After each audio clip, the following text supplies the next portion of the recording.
right, good evening and happy new year, everybody, and welcome back to yet another episode and another year of the Rocks and Roots podcast. I am Tumbles, and Cranky, I'm looking at him through the screen, and before anyone else talks, I just want to say we've just hit year 2 or 3. 2, 3? I think it's 3. Holy shit, we just hit year 3 with the podcast, which is shocking. Anyway, happy birthday to us. All right, go ahead, talk, Crank. I'm done.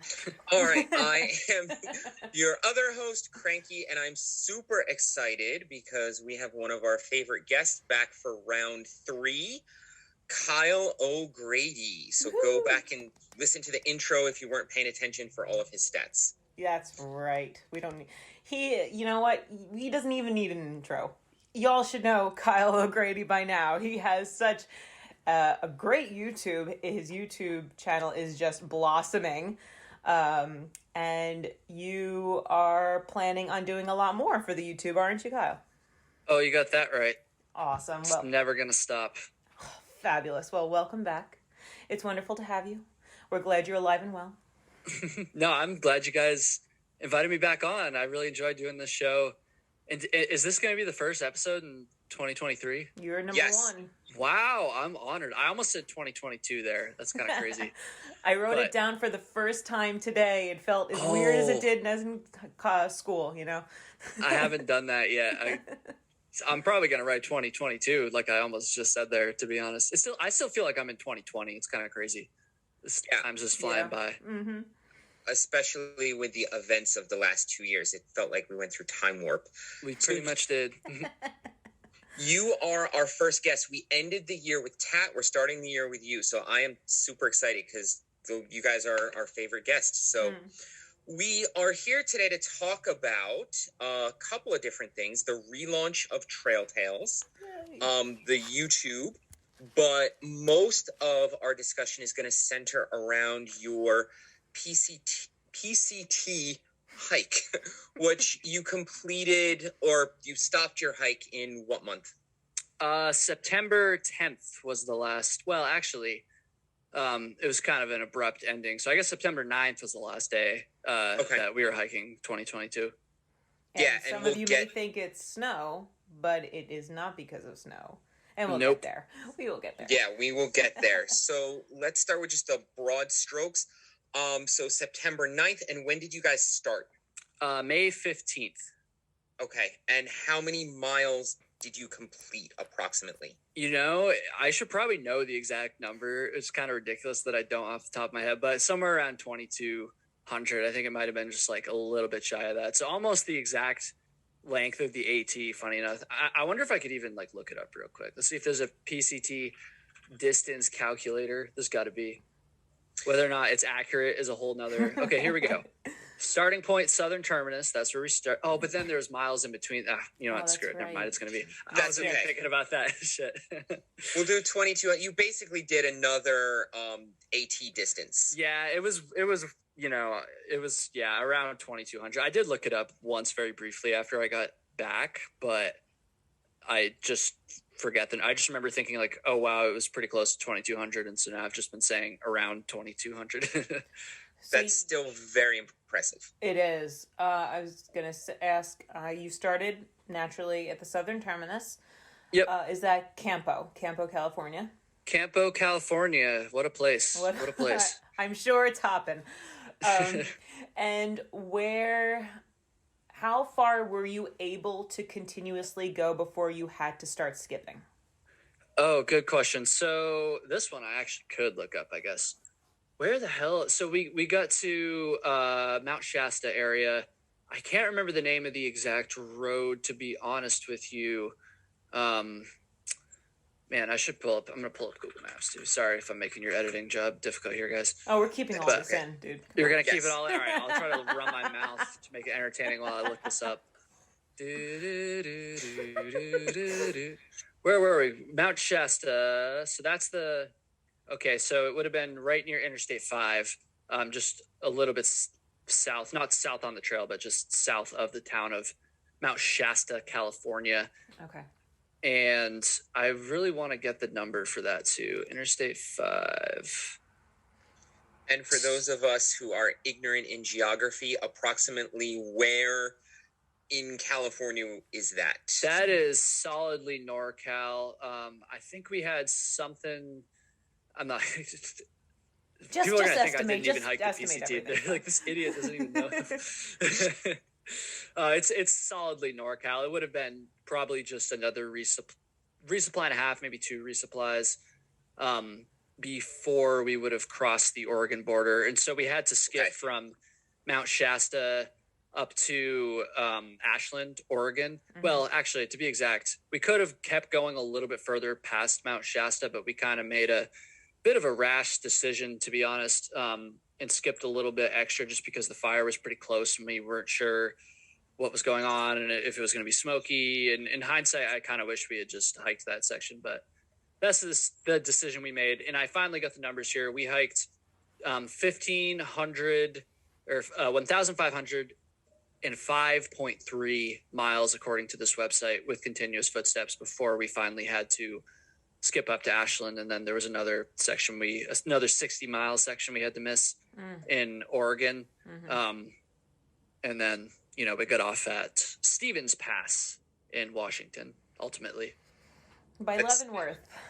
Yeah. By Leavenworth. Yeah. We were in Leavenworth that last day, and then went back into Leavenworth on the way out. So that was my last PCT experience, was in Leavenworth for now anyways. Yeah.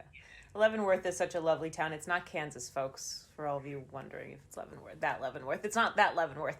Leavenworth, Washington is a gorgeous little German, Oktoberfest town that you all should go visit.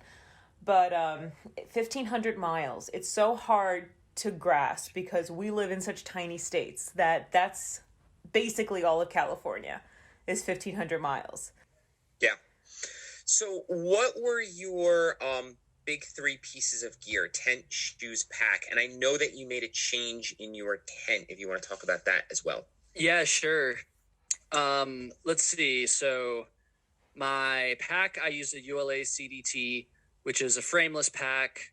I've used it, not this exact pack, but I've used that model of pack for a long time. It's pretty much the only ultralight backpack I've ever owned. I hiked the AT with one.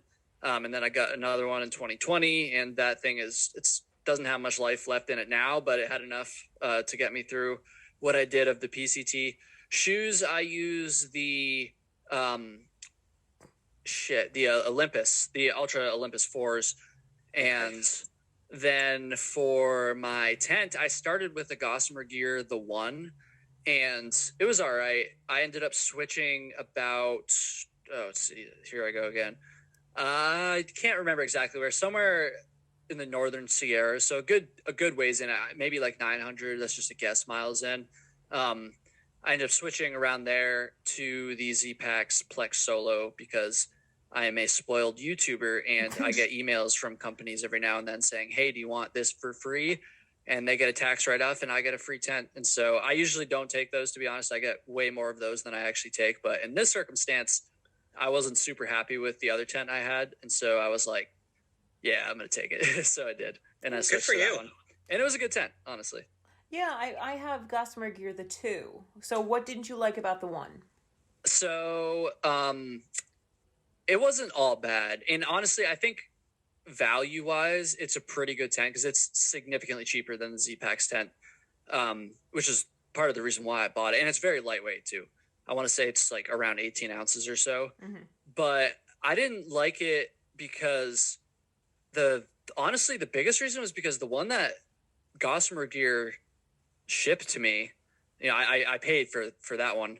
It had a defect in it. The one of the seams wasn't sealed properly, and I know you could fix that, but I was in the middle of a thru hike. Shouldn't happen. Yeah, it shouldn't happen. Exactly. It shouldn't happen with, a high quality piece of gear. And I've talked about this in plenty of my videos, and I have yet to see another comment from someone else who said they had the same issue. So I don't want to make it sound like, I want to, be truthful here. I'm not trying to just completely just shit on Gossamer Gear.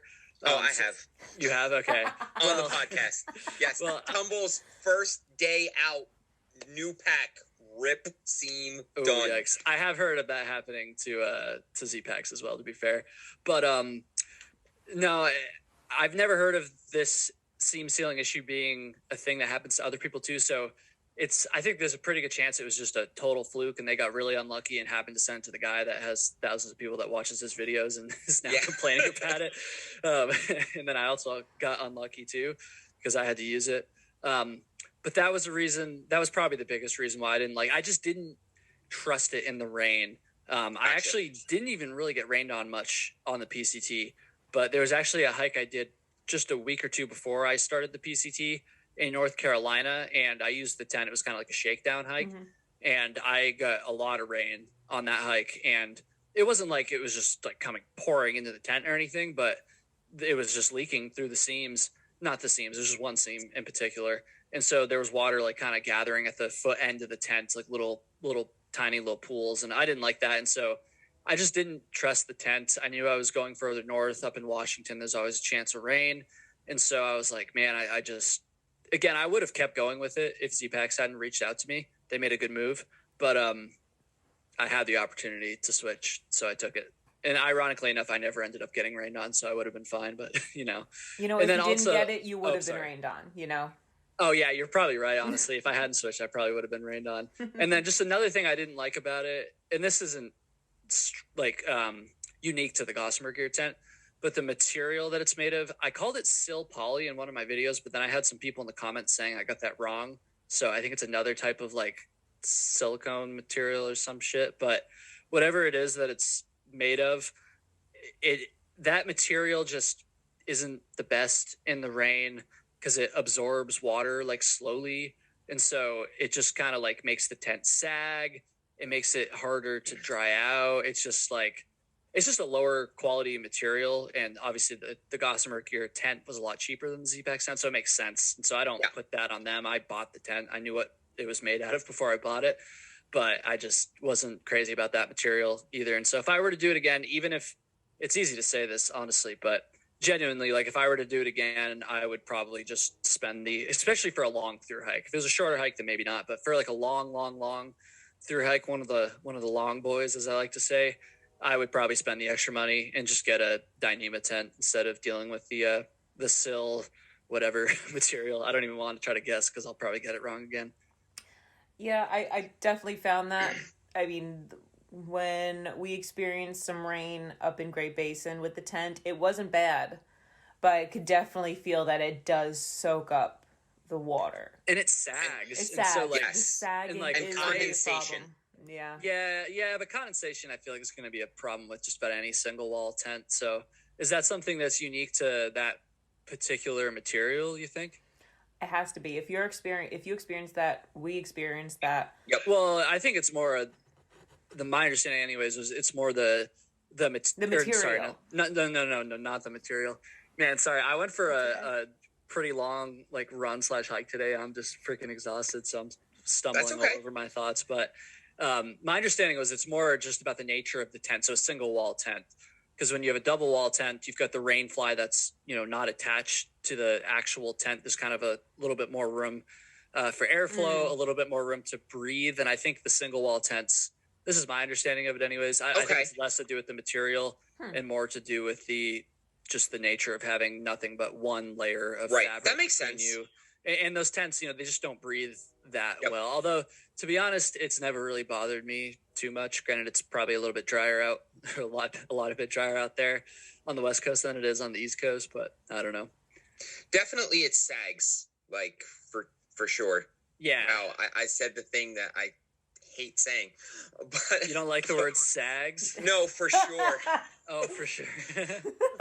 I did it to myself. That's in a lot of hiker videos for sure, and it always drives me nuts. And that's just a podcaster thing, dude. Yeah, I guess we're official now because I did it to myself.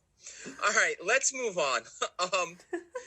What was the adjustment like from Northeast trails to the desert? Granted, it's not exactly the same, but we did a section of the Grand Canyon this summer, and it completely kicked our ass because of the change in climate. So what was that like for you guys? Yeah, it was pretty crazy. If I recall in our last episode, we talked about this quite a bit because I feel like that was one of the things that I was the most like nervous about. Yep. Yes. And I think that I did a pretty good job preparing for it overall, or as good of a job as I could have done without actually going and hiking in those conditions prior to just being thrown into the desert. But it was crazy. I did a pretty good job with my gear, honestly, and my clothing and stuff. And I made the best guesses I could before I went out there, but I was always thinking like, okay, I can always adjust things, like, no big deal.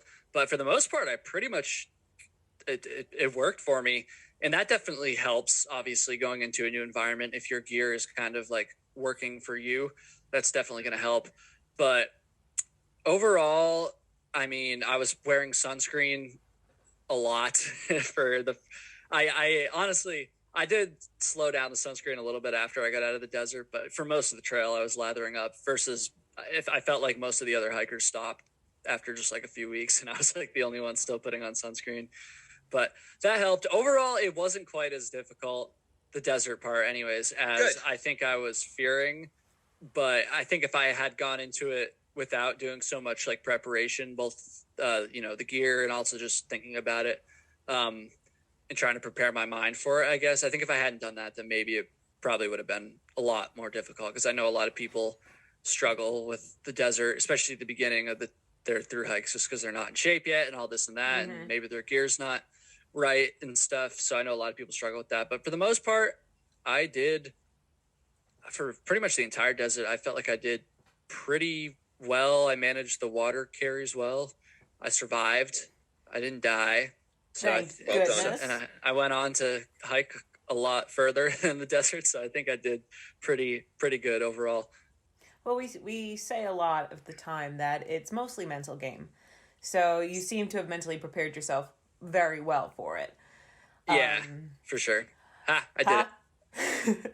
How did your foot fare? Yeah, we talked about this in the last episode too, didn't we? Yeah, you were worried about that. I was worried about it. And honestly, yeah, it didn't do great at the beginning. And so I started the trail. And before, just to recap a little bit, when I was training, actually, right around the beginning of April of 2022, so a good month and a half before we started, I started to notice like a little pain at the bottom of my foot, but it was never like a severe pain. And it just wasn't that bad. And so I didn't think it was that big of a deal. And it never really got any worse before I left, but it just never got better. And so I was thinking, I was like, on one hand, I was like, I was very worried because I was like, I had this fucking injury right before this hike. But then on the other hand, the pain was never that bad. And so I was like, well, hopefully it's just not that bad then. And I started hiking and it just didn't go away. It was like, it got a little bit worse. I was still able to hike, but I was just starting to worry that I was going to be doing like, some damage to my foot or something. And I was trying to self-diagnose it, which is not a good idea, because I was wrong. And after a good 150, 160-ish miles, I was really starting to get worried. Like I was thinking that I might have to actually get off the trail. I remember at one point I even like was looking at like flights and buses and how to potentially get home. And I ended up actually, I think it wasn't Flossie's idea, but he kind of encouraged me. Anyways, so there's a physical therapist, and her like business name is Blaze Physio, I think. And she travels like up and down the PCT during the hiker season, like helping hikers.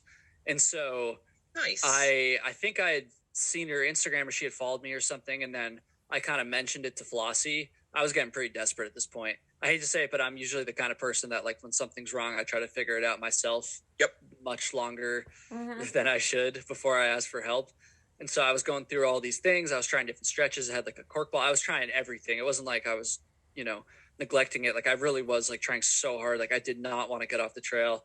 And I remember at one point I even told Flossie, I was like, if I can figure this shit out, like I'm going to be the happiest hiker on this entire trail.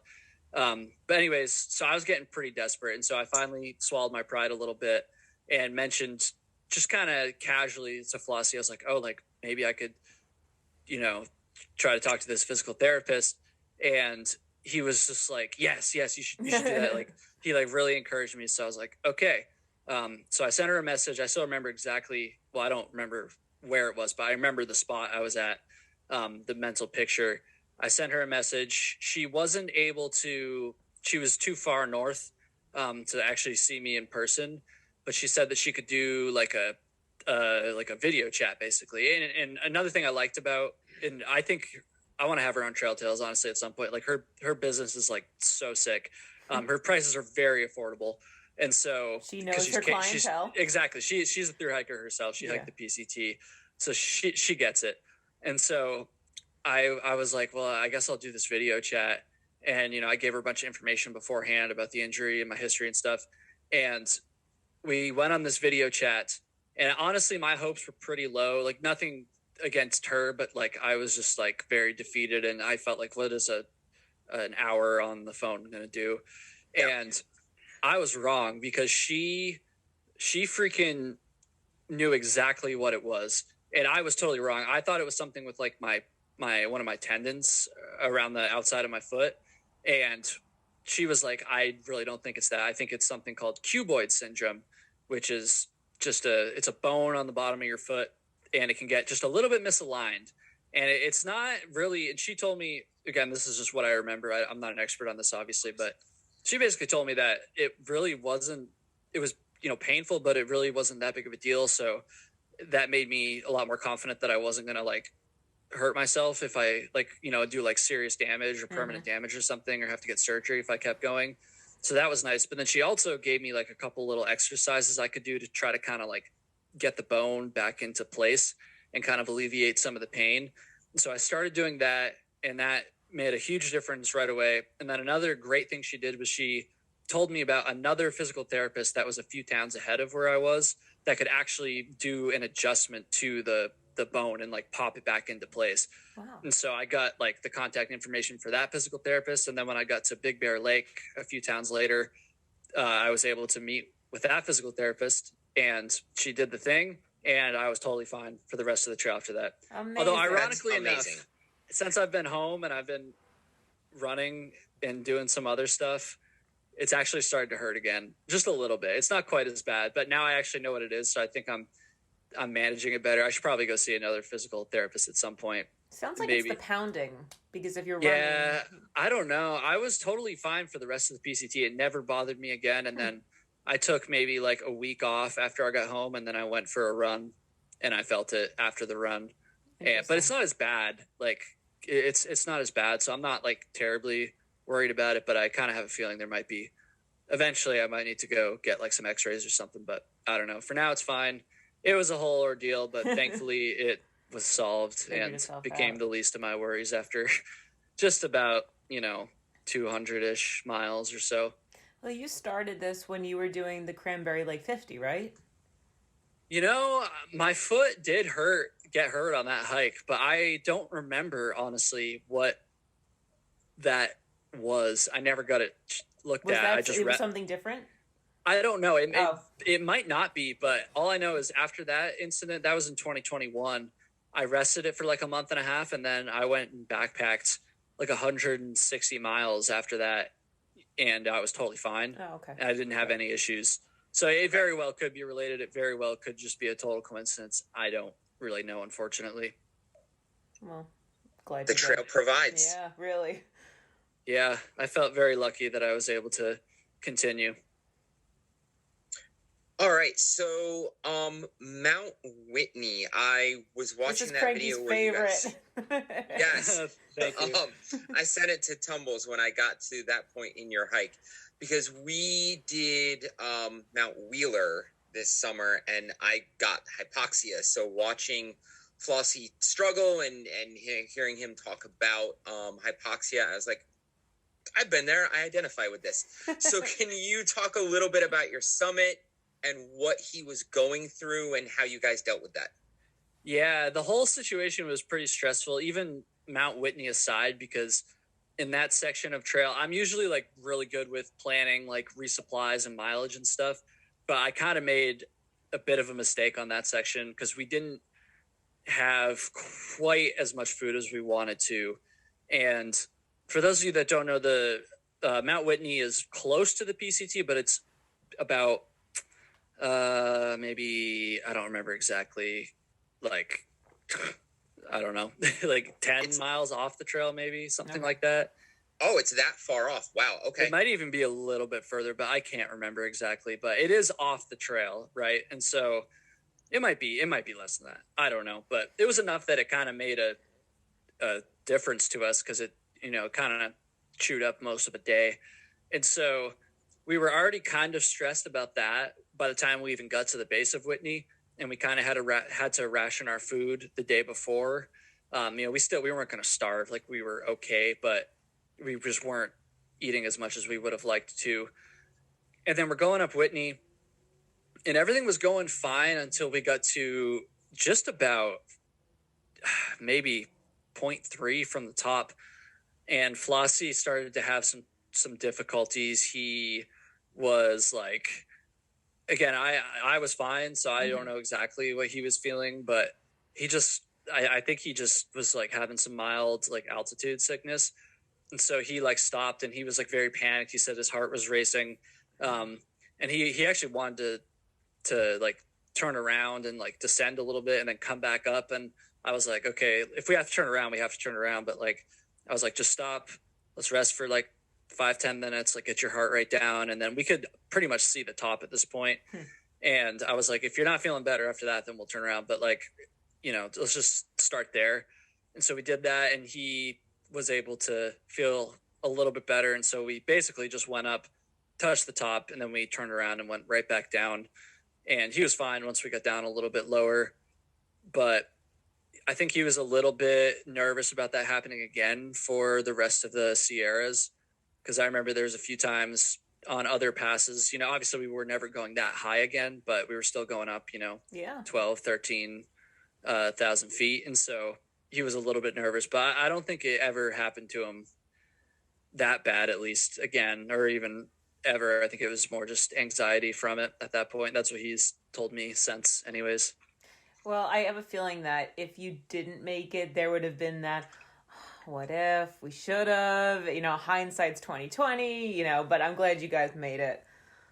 Yeah, me too. I mean, there's no like shame in turning around either, because that does happen to a lot of people on Mount Whitney. Like a lot of people do have trouble with that up there, and other mountains, obviously, like you just said, Cranky. Like, so I don't know. I'm glad we did it too, but if it had been any worse, we would have turned around. I mean, Flossie was already kind of thinking about it, but I think in hindsight, we made the right choice, Mm-hmm, for sure. No, you did exactly what you're supposed to do.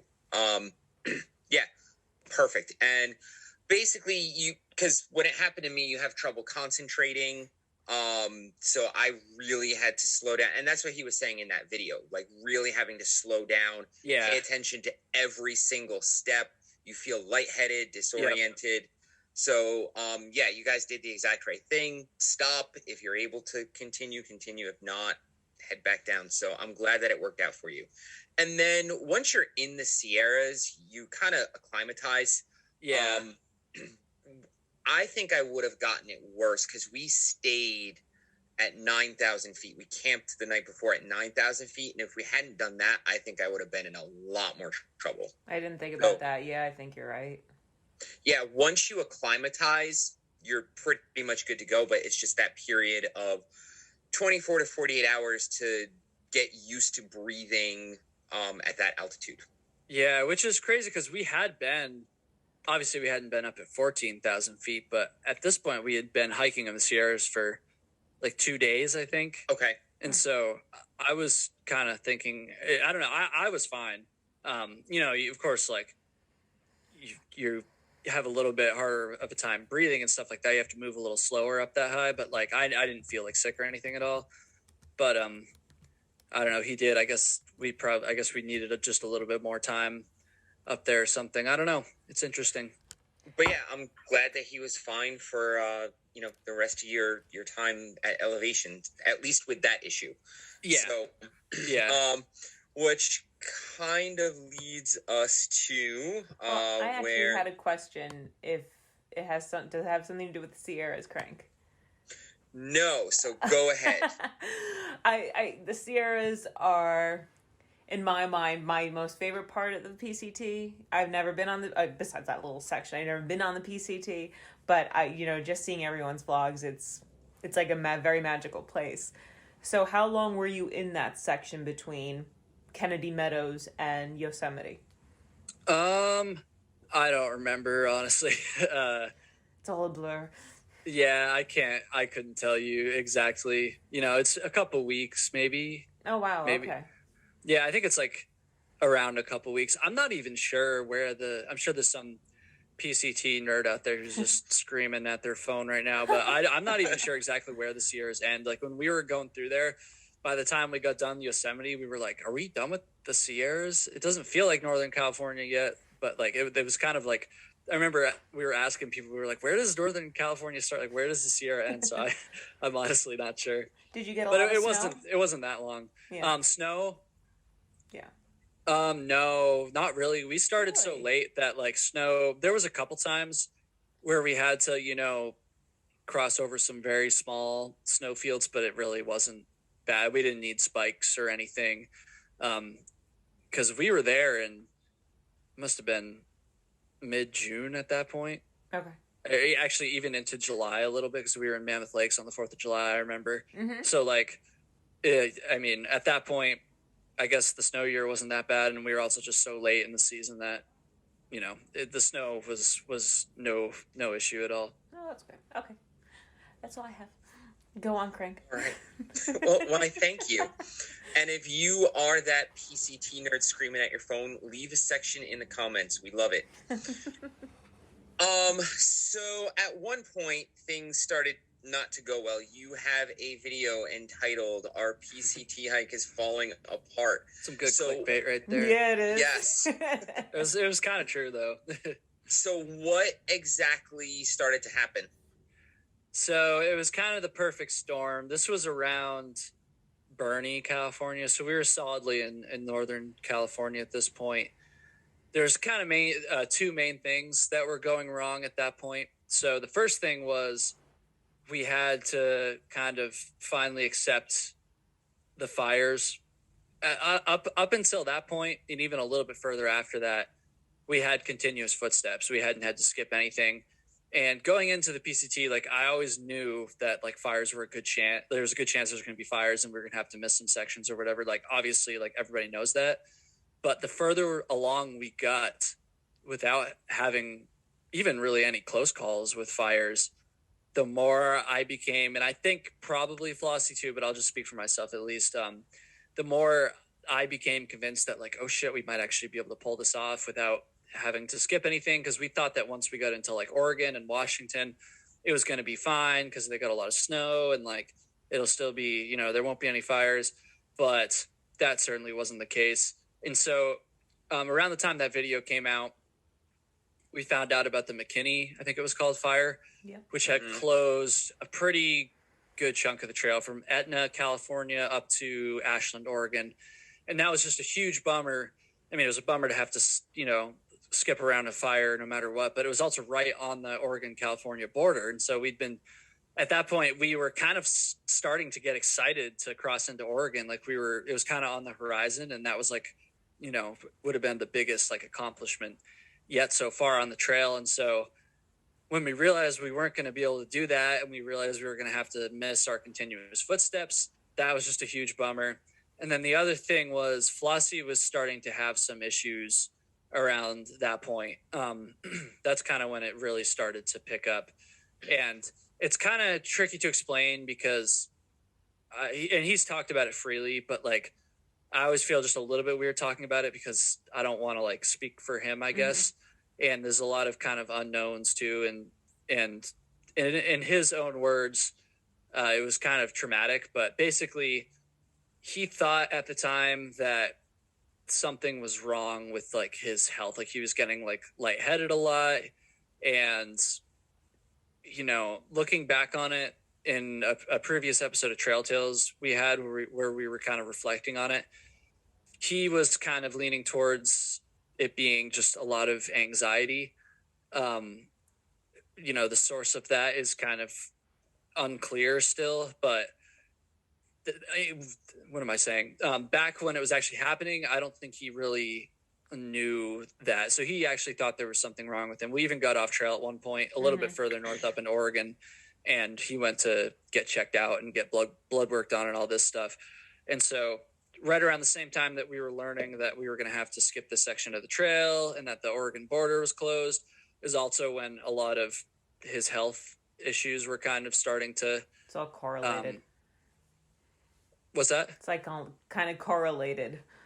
Oh, yeah. It was just bad timing, basically. Like, so two like kind of major things were going down at once. And so it really did. I called it clickbait a minute ago, but honestly, it really did feel like our thru hike was kind of falling apart. And in hindsight, as we got further north, things didn't really get better. They only got worse. And so it kind of was falling apart, unfortunately. Oh, it was heartbreaking to watch because we were following you throughout, live. We were following you throughout your trip. And all of a sudden, we're like, oh shit, what's going on? What's happening? Because we were watching the fires. It's been fires near Yosemite, and then the fires in Northern California, and to Oregon, and to Washington. It's like, oh shit, they may not make it. So yeah, it was a bummer. But that's just how it goes on a thru hike. Like, it doesn't matter how much experience you have. A lot of the time, it just takes some luck, and things can go wrong to anybody, and especially on the PCT too with the fire situation. So, it is what it is. Like, in hindsight, none of us regret anything. We did the best we could, and sure. I'm not sure what Flossie's going to do, but I'm most likely going to go back next year and finish the miles that I missed. Most likely. I only say most likely because I haven't booked anything or picked out any dates or anything yet. And my life is a little bit up in the air, but for the most part, I'm about 90% sure, 95% sure even that's going to be a priority for me next year. So even if it's not next year, I'll still go back and finish them at some point, probably pretty soon, because it's kind of eating at me a little bit. Oh, I'm sure it is. Yes. Yeah, get those 2,600 miles. Yeah, exactly. And I want to get to the Canadian border too. Absolutely. Can you tell us about your friend, Brandon? You adopted somebody on the trail. Or maybe he adopted us. No. So we met Brandon on day 3 of our hike, actually. Oh, wow. And he was kind of it was in Mount Laguna, California. He had been... I think he started 2 days before us or something like that. And he was down and out in Mount Laguna. He hurt himself and totally fucked himself up right at the very beginning. He had never backpacked before. He was definitely in over his head. Really? So he was he was taking a bunch of zeros only 40 miles into the trail when we first met him. And so we got ahead of him because he stayed there and we kept going. But we did, we camped with him one night there and got to know him a little bit. And he had never heard of my YouTube channel or anything. And then eventually, maybe a week or two later, he caught up to us and he was doing much better. And it was just good vibes. And then we kind of leapfrog for a little bit. And then eventually we kind of just settled into the same schedule. And from around the Acton KOA, around Acton, California, from then on, all the way up until we got off, he was with us pretty much the entire time. There was one time where he ended up staying in town an extra day because he was waiting on a package at the post office that didn't come. Or no, it did come, but he just couldn't. The post office was fucking up or something. But he ended up catching us just a few days later. So for the most part, we were together for, most of our hike, which was cool. And he's awesome. He just had good vibes. Mm-hmm. And matched our hiking style. And that's one of the best things about thru hiking is you just so far with the two long through hikes I've done, I've come out of it with like at least one other like really, really like good friend, like a new friend. The AT it was a couple people, but on PCT it was just Brandon for the most part. A lot of other like people I met and friends I made too, obviously, but he was the one that we hiked with the most. Yeah, watching your videos, I was looking through the comments, and someone had commented, whenever Brandon is not in a video for a while, I get worried. Like, did they leave him? Is he okay? I remember and seeing that comment. And then he shows up, and I'm so happy. And I read that comment, and I was like, I agree with that completely. Yeah, he was awesome. He made the videos better. He made the vibe better. I was very thankful, especially to have him towards the end when Flossie was having his issues, because it just made it, it's a little bit of a burden off of me. That sounds bad. It wasn't a burden, but you know what I mean? It's just like a little bit less, I have someone else to kind of navigate this with. Absolutely. So that helped too. And he's just a good guy. He's such a good guy. I miss him. I hope I get to see him soon. Is he an East Coaster or is he West Coaster? He lives in Texas. Oh, a Mid Coaster. Okay. Mid Coaster, I guess. Yeah, he lives in Dallas. Oh boy. Okay. There's no hiking in Texas, I guess, right? There's Big Bend. Oh, yeah, that's true. I haven't been to Texas since I was a kid, like long before I was into hiking, but I think there's some, but it's definitely not a state known for its hiking. I almost said known for its Texas. Jeez. I'm tired. I'm sure you are. I beat the shit out of myself today. Oh, shoot. So what'd you do today? I just went for like a 11-mile like loop. But it was pretty steep, and I haven't been hiking too much, but I'm trying to get back into like trail running. Mm-hmm. No backpacking on the horizon. I kind of want to give myself a break from that, but just a short break. By the spring we'll be back at it. But for now, I haven't been doing too much on trail. But I took the day off today. I was like, you know what, I need to get some miles in, and I've been trying to get back into trail running a little bit. And for me, trail running is like power hiking on the uphills and then slowly jogging on the flats and downhills. Yeah, that's how you ultra marathon, dude. Like, that's perfect. Yes. Yeah, I mean, that's the most I could do anyways. So I did like 11 miles today, and it was pretty, I don't remember exactly how much elevation gain. It might have been like 3,500 or something, but whatever it was, it kicked my ass because I'm pretty tired. I ate 2 meals since I've been home. I got home at like 4.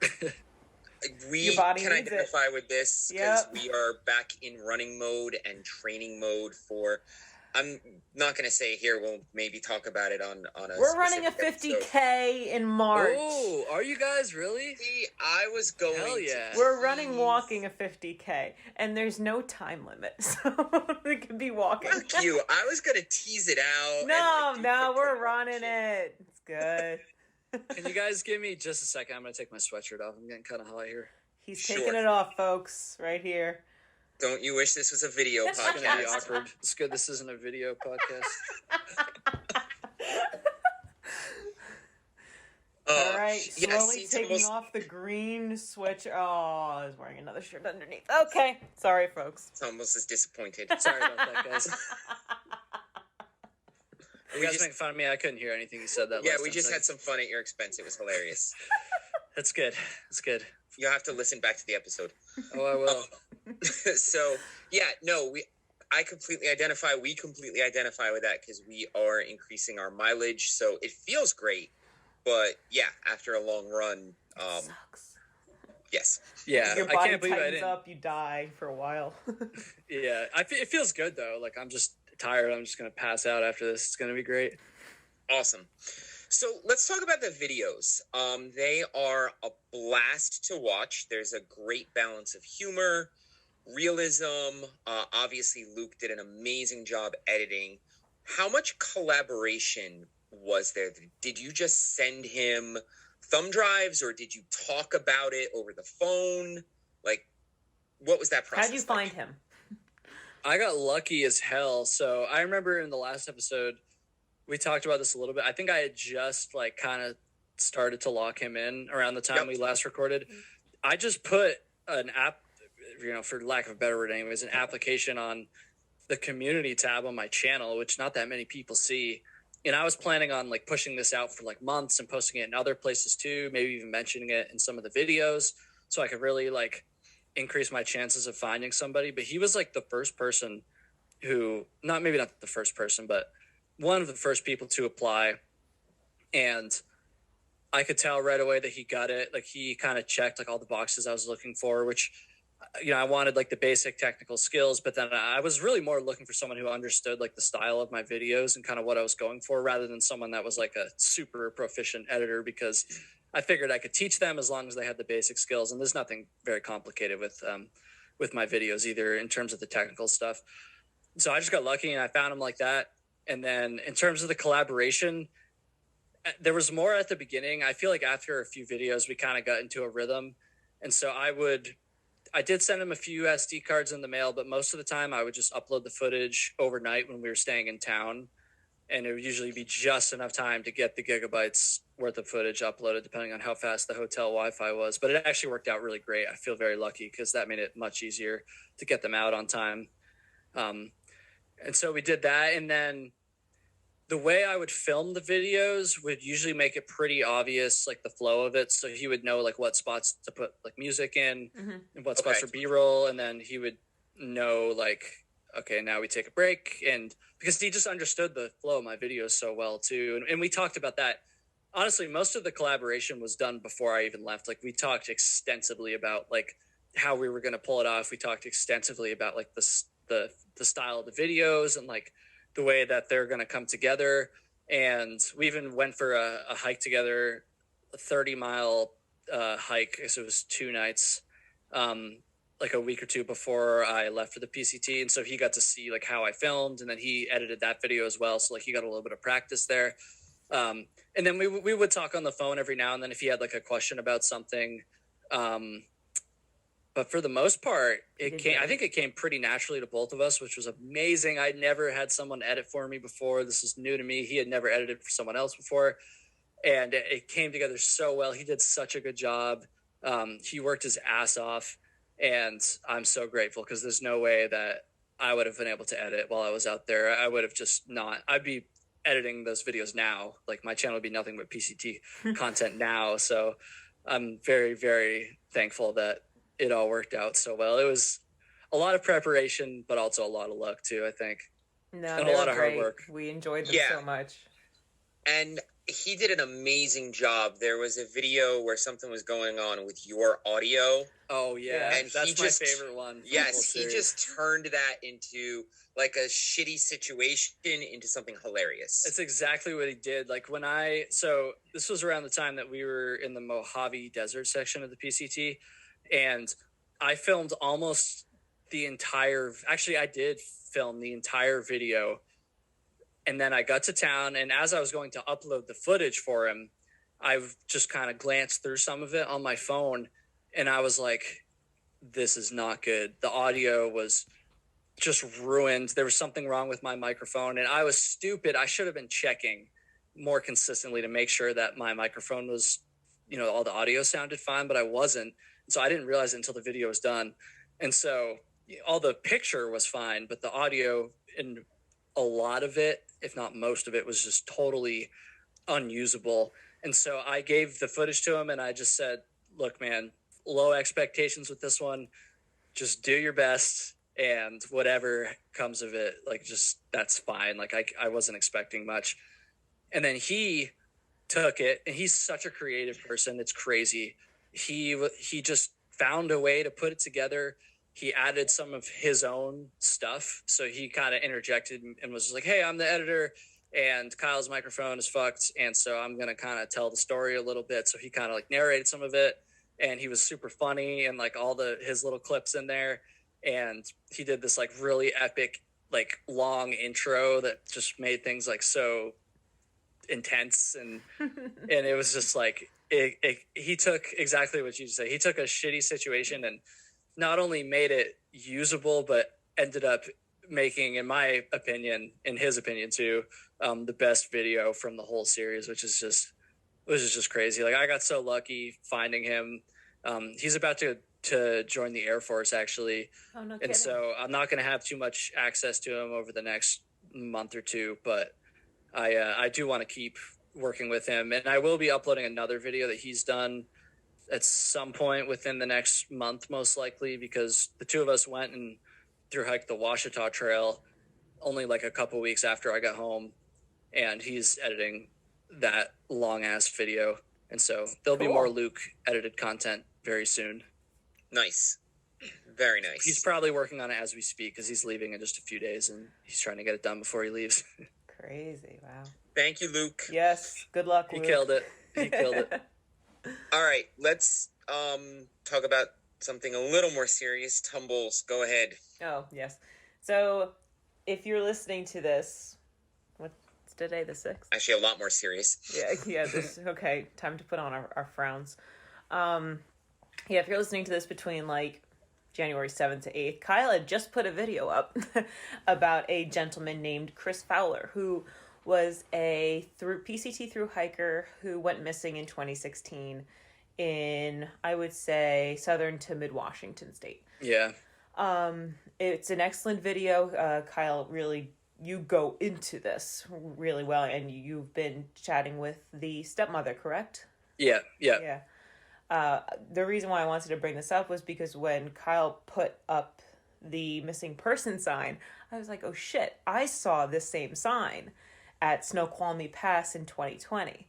So could you just briefly go in, because I want people to watch the video too, briefly go into Mr. Sherpa. Yeah, brevity is not my strong suit, neither is speaking, but so this gentleman, yeah, he went missing in 2016, and I also learned about it from the flyer when I was hiking through there. It was only like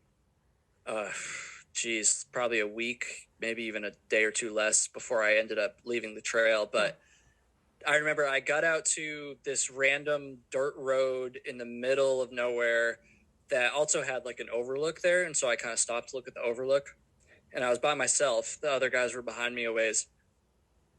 And I just saw this like poster, and it was kind of just like eerie. And I had seen a few of them before that too, like of the same guy, but I never really stopped to read them, honestly. But for some reason, I actually stopped this time and I looked at it. And it was a super detailed poster. It wasn't just like a missing and a picture of him.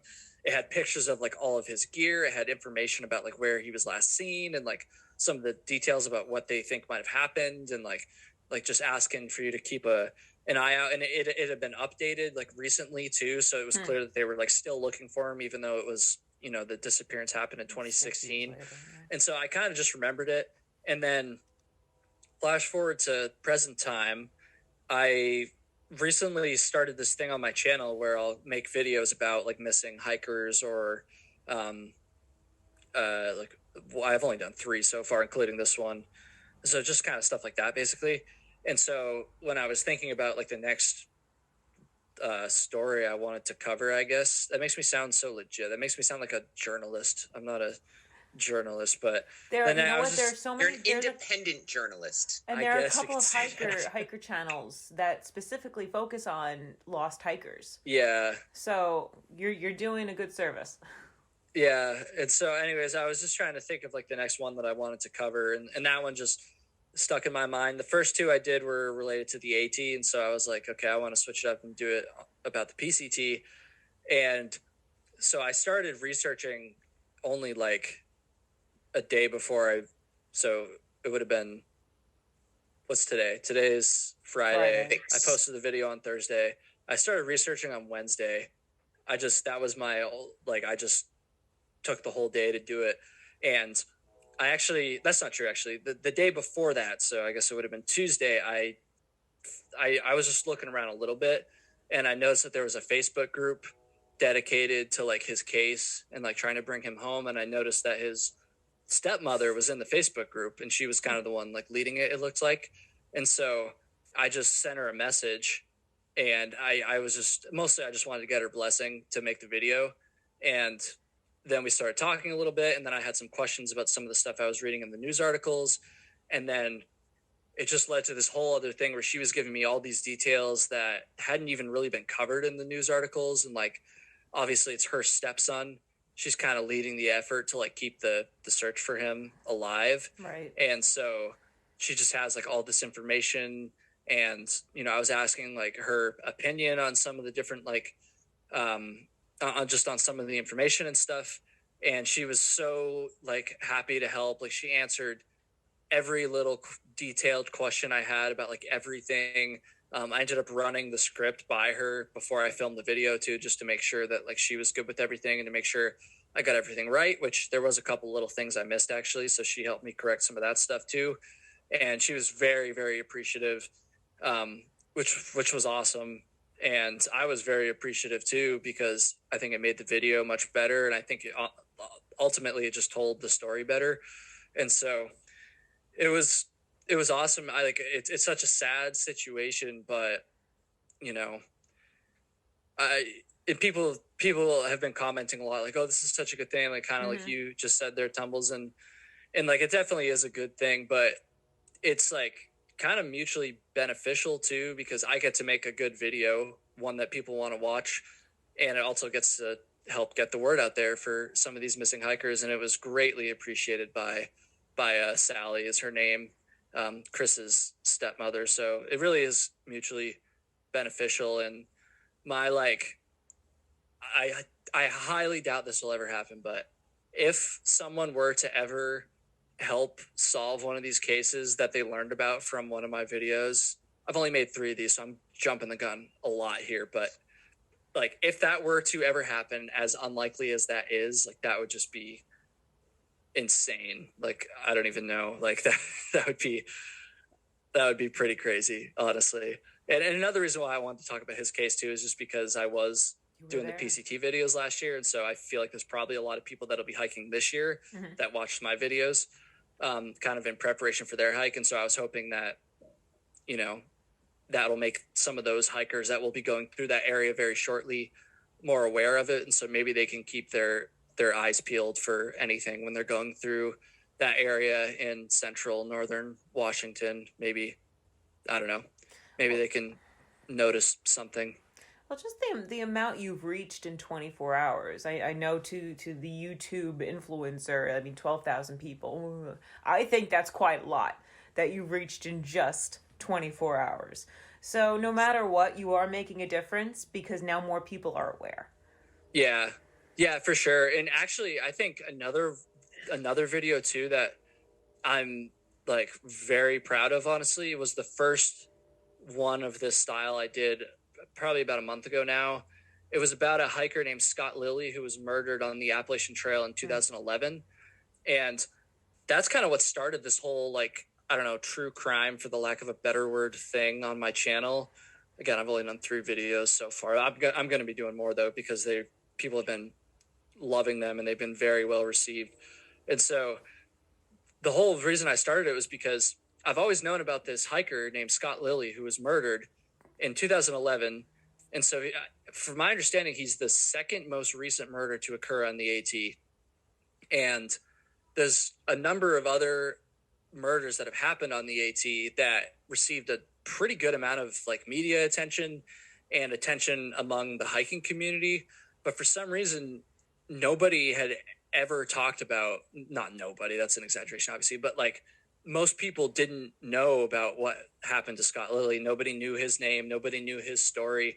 And I had stumbled across it, you know, a number of years ago. And when I was just thinking of video ideas, you know, I'd like to try different things on my channel every now and then and switch things up. And so that was always an idea I've had, like, oh, maybe I could like do a video like covering this story, because I just think that more people need to know about it. Like nobody knows. I even had I had one like very high profile, like another hiking YouTuber reach out to me and be like, I didn't even know about this. And so like, I just felt like his story was like very I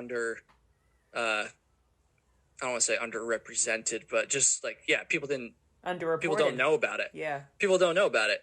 And so that was like what started it all. I just thought that more people needed to hear his story. And then that video did really, really well. It's at like 170,000 views right now or something like that. And so now there's like 170,000 more people that know about his story. So like, I'm very, very proud of that one.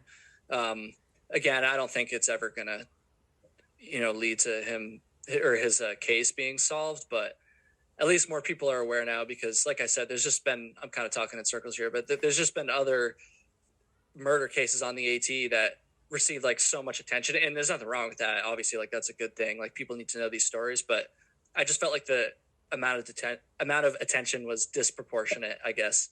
And so I just wanted to have more people know about it. And then it did really well. People were telling me I should make more videos like that. And so that's what I'm doing. Well, thank you. Yes. Don't thank me. Fine. We don't thank you. Yes, take it back. Damn it. I do appreciate it.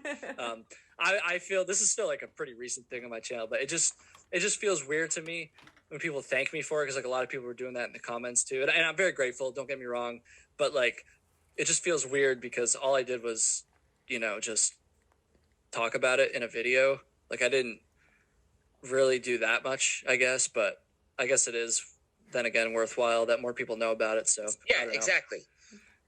So I guess I gotta learn to suck take it up that and a little say bit more. you're welcome. Damn it. I guess. And the other thing too is just like it's good for my channel. Like those videos have been very good for my channel too. Mm-hmm. So it's like I'm also benefiting from it. So that makes it feel.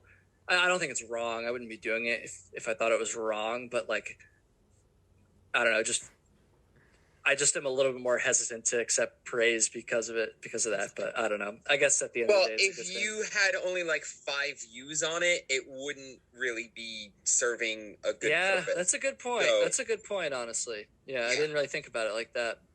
And like, what do you think Unsolved Mysteries did back in the day? If nobody watched that, you know.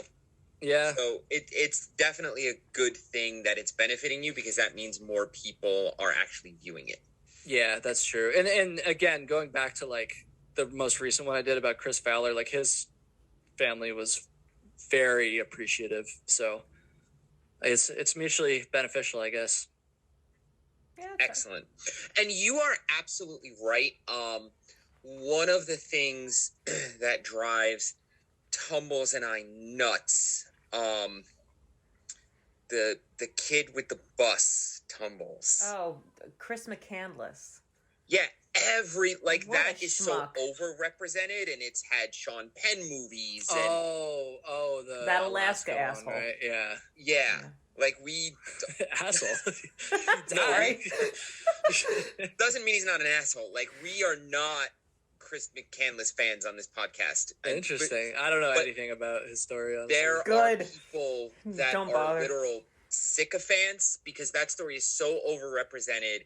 And there's a Sean Penn movie to the point where they had to remove the bus because other people were dying, like going out and searching. So I'm glad that you are bringing attention to other, tragedies on trail that people are not aware of.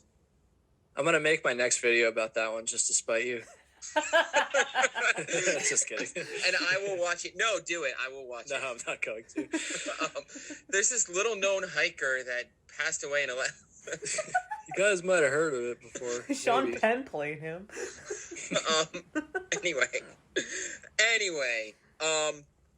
you don't have to go into the whole thing, but the other thing that I wanted to mention was this is not the first time that you've done something in this vein. I remember listening to Trail Tales a few years ago where you had Doug Lauer on talking about his son Trevor, who passed away on the PCT. And Doug, his father, has spent the last few years really promoting hiker safety and being responsible, and has really attempted to turn his son's death into something good by getting the word out and promoting, like, knowing what the hell you're doing before you head out there.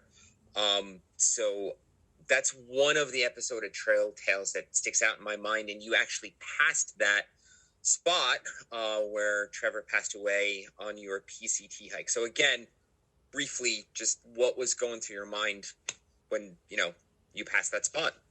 Yeah,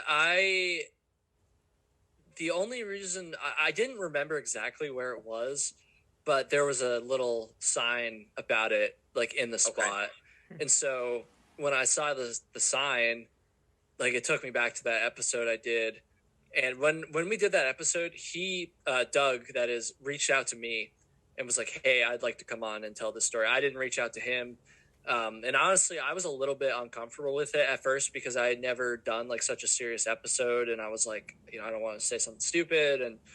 And so I was like very uncomfortable with the idea at first, but we talked quite a bit before we recorded. And I even listened to like another podcast that he had been on before. And I was like, you know what? I think this would be a good thing. And so we did the episode and it was great. It was really well received. I learned a lot. And then when I got to that spot on the PCT, I don't know, I just felt like I had to say something because Doug is doing like so much good work to keep people safe out there. And the spot itself was like pretty sketchy. Like there was no snow when I went through, but I could definitely see how like, yeah, I could see it in the video. It gets real narrow. And there's so many other spots like that too on the PCT where if there's a lot of snow, like it would definitely be pretty dangerous. And so I think Doug he's doing a good thing. He's trying to bring something positive out of like such a negative situation. And I'm so grateful that I did that episode with him. And we still, he actually watches my videos still, I'm pretty sure, because he comments on quite a few of them. He actually commented on the one I posted the other day about Chris Fowler. And so I don't know.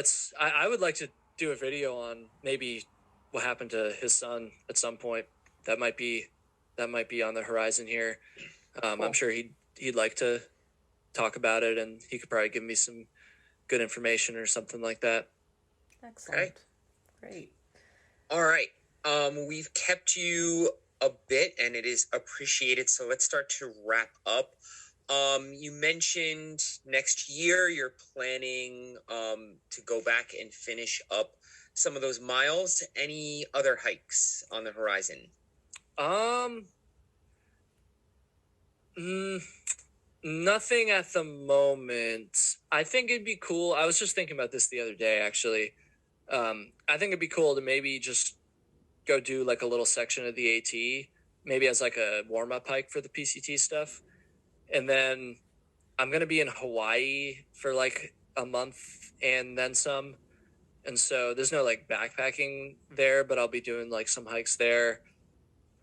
But other than the PCT, that's like the only thing planned kind of at the moment. But I'm sure I'll do at least one other like shorter through hike, maybe like 100-mile-ish kind of trail, because I'm always doing that. And it might even be kind of on a whim too. Because like I said, I got home from the PCT and then I pretty much last minute decided to go hike another 220 miles on the Washita Trail back in October. So I don't know.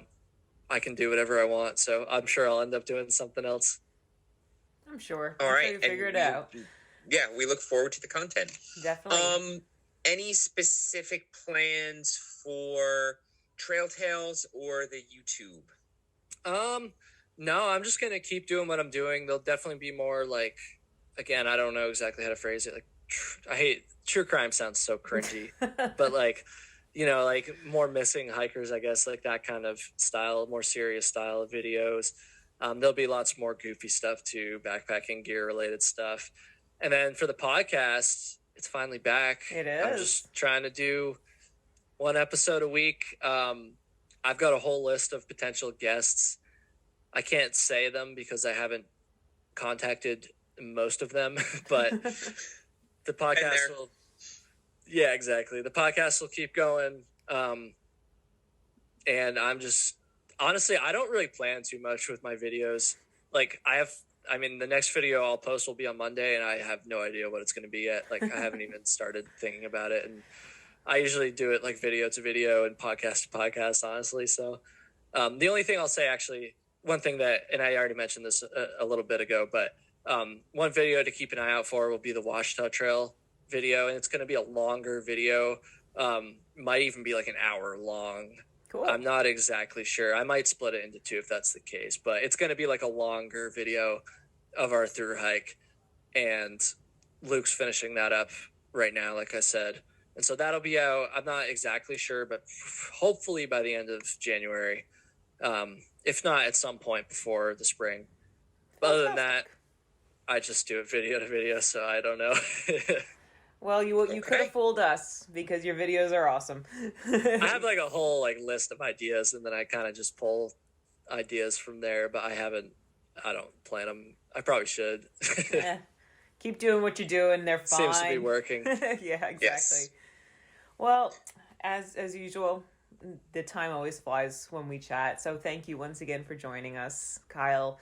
And please, if you talk to Flossie, give our best to Flossie and say hello to Brandon. We'll have him on too. Why the hell not? Yeah, you probably could. I can reach out if you'd like. Awesome. That would be great. Yeah. So Kyle, no guarantees. He's working a lot, but I'm sure if he can, he'd be down. Awesome. Okay. Well, Kyle, if you wouldn't mind just plugging all of your awesome channels and stuff, and we'll get out of here. Sounds good. So the podcast is called Trail Tales. You can find it on any podcast app. Right, guys? Yes. Yes. Little inside joke there. We'll keep that between us. Any podcast app, just type in Trail Tales. It's got the stupid blue cover that looks like a 5-year-old made it. I need to get a new artwork that's on my list. No, keep it. I don't know. It needs to change. And then... Oh, I'm sorry to interrupt you, but I No, you're have good. to tell you guys, I heard your intro song, like the doo-doo. I don't know what I was watching a YouTube video, and whatever advertising before the video for whatever product used the same song, and I started cracking up, and my wife had no idea what the fuck I was doing. Whoever the company was, they must have a low budget because it's just a free, copyright-free like song on YouTube. I've heard, I can't remember where I heard it. I heard it one time too, and then I've had a few listeners like reach out to me and say that they heard it in various places too. So it's definitely out there. Anyway, continue. It's probably a good thing though, because it's like then it just makes them think of the show. I don't know. Yep. But then my YouTube channel, Kyle Hates Hiking. You can just type that in, and it will pop right up. And then Cranky and Tumbles, like, thank you guys so much for having me on a third Our pleasure. episode. I Our love doing this pleasure. podcast. I would love to come back on again if I am invited. So Don't You are threaten us appreciate with it. a good time, Anytime. Kyle. Of course. I appreciate it so much. This is always really fun. So thank you guys. Thank you so much. All right, y'all. That kind of wraps it up for us. You know, we say this ad nauseum, but find us on all the social medias. Cranky's been posting like a crazy person on TikTok. I can't even keep up with the shit he's posting on TikTok. What was your latest one? Hell, I don't know. I did one on forgot Map too. and Compass. I did one on my arc lighter that I Oh, got yeah. for Christmas. That's I don't know. Check us out on TikTok. Yeah, just put in our name. All right, y'all. I'm lazy. Have a good night. Bye.